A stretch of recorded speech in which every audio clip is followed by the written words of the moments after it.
La Casa de Aragón se complace en estar esta noche aquí con todos ustedes, participando en los preámbulos de nuestras fiestas patronales. Tenemos un ratito por delante para mostrarles parte de nuestro repertorio con la intención de entretenerles, pero sobre todo de llegarles al corazón. A lo largo de este humilde festival les acompañaré para darles un pequeño pie de lo que van a ir viendo a continuación. Y dicho esto, comenzamos. El folclore aragonés no únicamente se compone de jotas, también podemos encontrar boleros, seguidillas, pasodobles, habaneras. Será un bolero el que habrá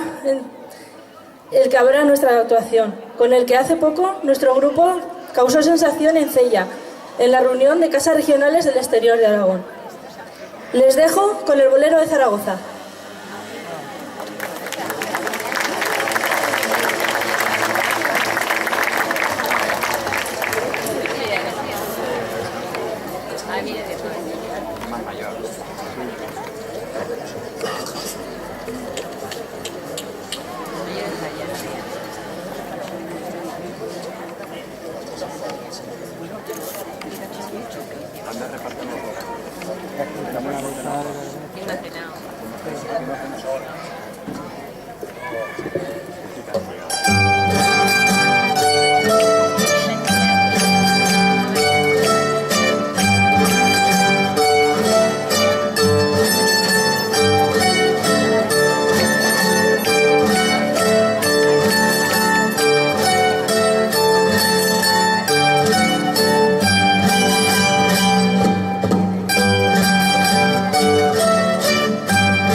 Bueno, cuando me pongo yo al micro es porque la que va a cantar es la presentadora.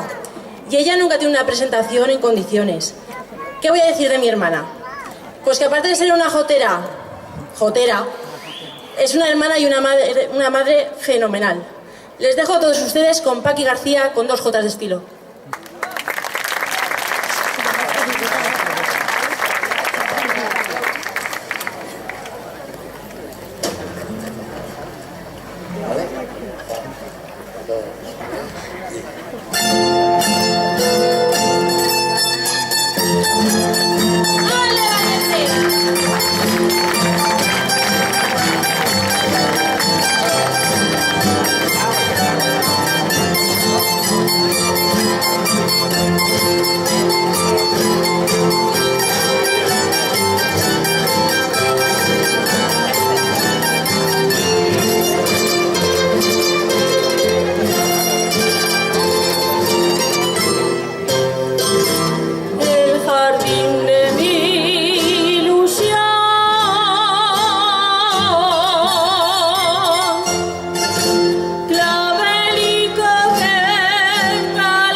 ¡Qué calor, eh!